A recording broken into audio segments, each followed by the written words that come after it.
What's up, sports fans? Day one of Unit 2. I'm going to run through all the things we're covering for Day 1 up to and including the practice problems. Feel free to pause, rewind, fast forward, take what you need from this. The first example here is emphasizing what the degree of a polynomial is.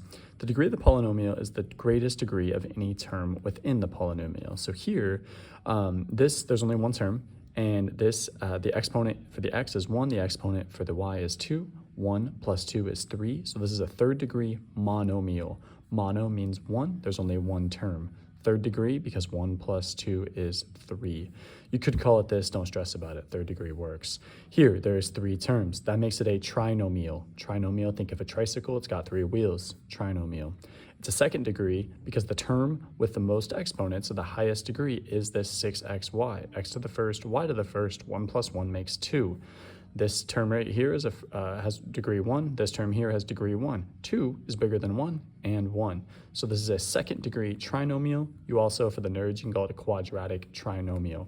Don't stress about this too much. What I really want you to take away from this is that this is a monomial. This is a trinomial because there's one term and there are 3 terms. You will also see binomials. They have exactly 2 terms. Example 2. Write polynomials in standard form. This is a huge skill. This is something I definitely need for you to understand. Standard form, it means it's when you write an expression in descending order with the term that has the greatest degree first. If there's a tie, list them alphabetically. Okay, that's the nerdy way to describe it. The regular people way to say this, biggest exponent comes first. 3 is bigger than 2, and 2 is bigger than no exponents at all. This is in standard form. It was given to us like such, we just rearranged it. Negative 3x to the third goes out front, 6x squared goes here, and the 7 goes at the end. The value of these 2 expressions are identical, but this one is in standard form, and this one is super not in standard form. Same thing here, biggest exponent goes out front, don't forget the negative, bigly important. This one here is degree 1, and then here, this is just a constant, no degrees at all. So writing expressions in standard form, super important. Here, now we're getting into kind of the meat of what we're doing today. Adding and subtracting monomials. Monomial are just these individual terms here, separated by pluses and minuses. This is really just combining like terms. We are looking for terms with the exact same exponent the exact same variable raised to the exact same exponent. I used colors here to illustrate this. First, I rearranged things, the red stuff, 4x squared minus 1x squared. Then the blue stuff, negative 3x plus 3x. Next step, I actually did the combining. Red stuff is still red, blue stuff is still blue. 4 minus 1 is 3, so there's 3x squared. Negative 3x plus 3x, well, that's 0, that goes away. So the final response here is 3x squared when you add these together. The next one, here we have y to the third, y to the first, y to the third, y to the first, and then a constant term. I did the same thing with colors, rearranging them. In red, I have 7y to the thirds, 5y to the thirds, that makes 12y to the thirds. In blue, negative 3y minus 2y, negative 3 minus 2 is negative 5, and then here you have a single constant value of 7, that stays alive, it's right here. Boom. All right, you're welcome to answer this one. I'm gonna keep moving on. Page 3. These 2 items here you're going to use a lot throughout this unit. Today we're introducing them. Please don't just fly past these thinking they'll go away. They're not. So we're absolutely emphasizing these. Adding polynomials together. Now these are examples of binomials in the parentheses. There are 2 terms here. Think of a bicycle, it's got 2 wheels. Binomial, binomial, we're adding them together. All we're doing here is combining like terms, just like we did a moment ago in example number 3. Here we have 3x squareds, and so there's 3x squareds. There's nothing to combine it with. The x's, however, are being combined. There's 2 x's and a minus 1x. 2 minus 1 makes 1, so there's 1x present here in blue. There's a constant term of 9, that's what's here. Now, in this one here, we are adding a trinomial, 1, 2, 3, plus a binomial, 1, 2. Again, just combining like terms. We have negative 2x squared and nothing to combine it with because there's no other x squareds, so the whole thing comes down. In blue, we have x's. 5x plus 3x makes 8x. Now here are constants, negative 7 plus 7, that makes 0. Cool. Subtracting it. Same sort of thing, but there's one added layer when you are subtracting. You're essentially going to distribute the negative sign, then combine like terms. So you're doing this stuff, but you're adding one layer to the puzzle. See how I have it here in green. You're taking all of these items and you are subtracting each of these 2 items, trinomial minus a binomial.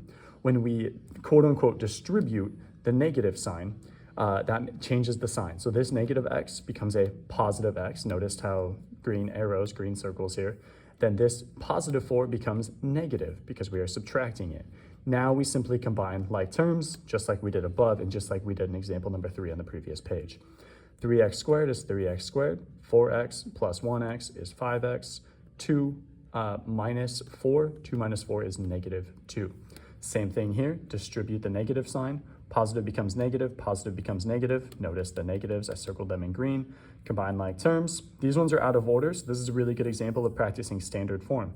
The goal here, or the strategy here, is to look for the term with the highest exponent and deal with those first. In this case, it's the negative 4x squared, boom, right there. Now the x is negative 5x and nothing else to combine it with, so it's here. This one, we can only combine our constants. Those are the only like terms. In pink, I got negative 6 and negative 6. That makes negative 12. Okay, this one, this is an application problem. I know it's really wordy, but it's the concept is exactly like number 5. So a solar farm has panels of different sizes. The total area of its large solar panels is this stuff. The total area of its small solar panels is this stuff. What expression models the difference? Okay, let's talk about that. Difference means subtraction. Whenever you see difference, it just means subtraction.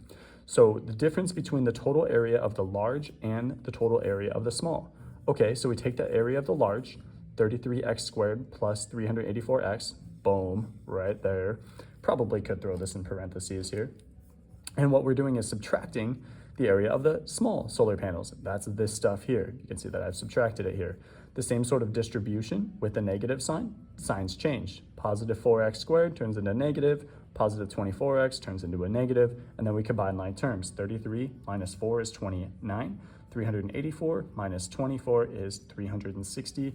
This is the end of our journey here.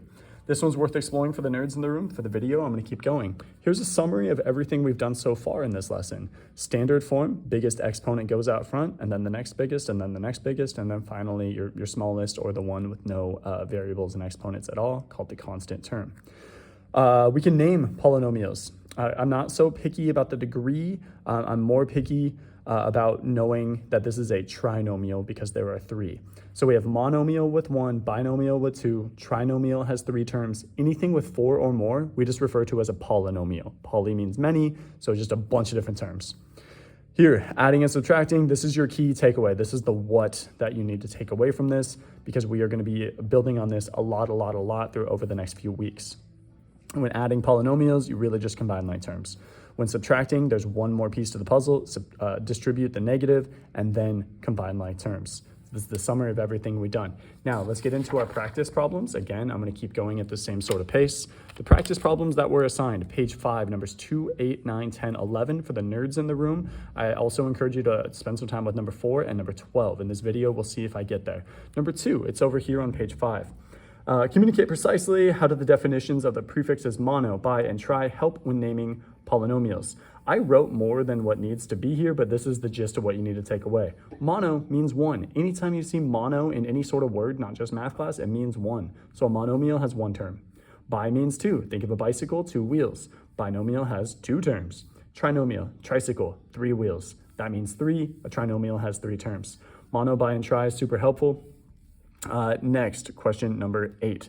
I don't want to fly past 6 and 7 real quick. They weren't assigned, but they're worth looking at. I need for you to know this is a binomial because there's 2 terms. I need for you to know that this is a trinomial, 1, 2, 3 terms. Again, the degree, helpful, but I'm not as picky about that right now at this moment. Future math classes will require that understanding. Number 8. Write each polynomial in standard form. You're not solving for anything, no y equals. You're just writing it in standard form, rearranging it. Biggest exponent is right here, negative y squared, boom, it goes out front. This is the next biggest exponent, 2y plus 2y, then the constant value of negative 3 goes here. Same sort of thing here, rearranging. Biggest exponent is the 3, that term goes out front. Next biggest exponent has a 2, that one's next.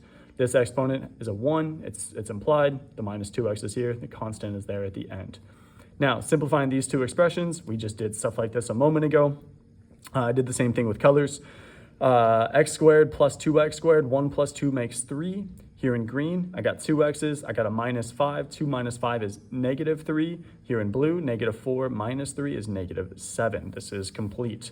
This one we are subtracting, distribute the negative sign. So this is 3 minus -4 or 3 plus 4. 3 plus 4 makes 7, so we have 7x squared.